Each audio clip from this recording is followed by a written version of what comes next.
एक केस, एक रेबीज का केस जो प्रूव हो चुका है कि रेबीज की वजह से थी भी नहीं वो डेथ जो लड़की की हुई है, उसको लेके 3 lakhs dogs are going to be relocated or rather killed. Why don't we accept that they're going to just be killed by the end of it? Because it's not possible in the capacity of the government or the local bodies to make shelters that can accommodate that many dogs in just 8 weeks of time. It is only going to be a mass killing of the dogs. It is the incompetence of the government and the local municipal bodies who have not been able to vaccinate these many dogs. They have not been able to sterilize these dogs. अगर ये ABC का जो programme है जो इतने सालों से है इसको कभी इम्प्लीमेंट किया गया होता जिसके लिए अलग से बजट अलोकेटेड है तो आज ये दिन आता ही नहीं.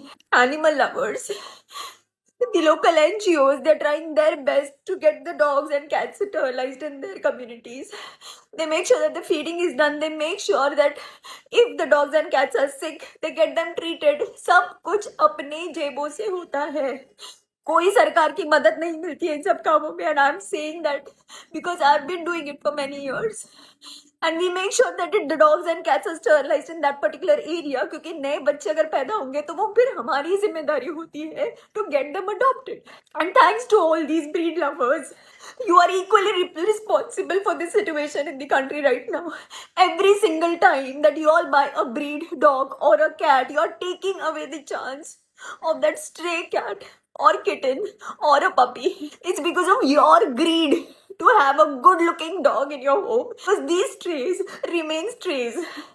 So don't call yourself animal lovers and don't call yourself dog lovers. I don't know how it's going to be possible now that this judgment is already passed. People who are trying to have a peaceful protest on the streets are being taken away by the police. So I have no idea how this is going to work, but it's going to be death of compassion. I really don't know. I'm just saying that it's breaking my heart to even imagine what the dogs are going to go through. And I never imagined that being in a country like India, we are going to bear witness to a mass killing like this. I don't know what to do, what else to do. I don't know which authorities to approach. I don't know where to go and protest or voice my opinion. But all I can say is that it's just killing me from within. This is not done. Shame on us, shame on our country, and shame on who didn't think twice before passing a judgment. You could have taken the animal lovers, NGOs in confidence, and you could have asked, what help do you need from the government or the local authorities to reduce this number of dogs? Please, in some way or the other, just stop this, take this decision back.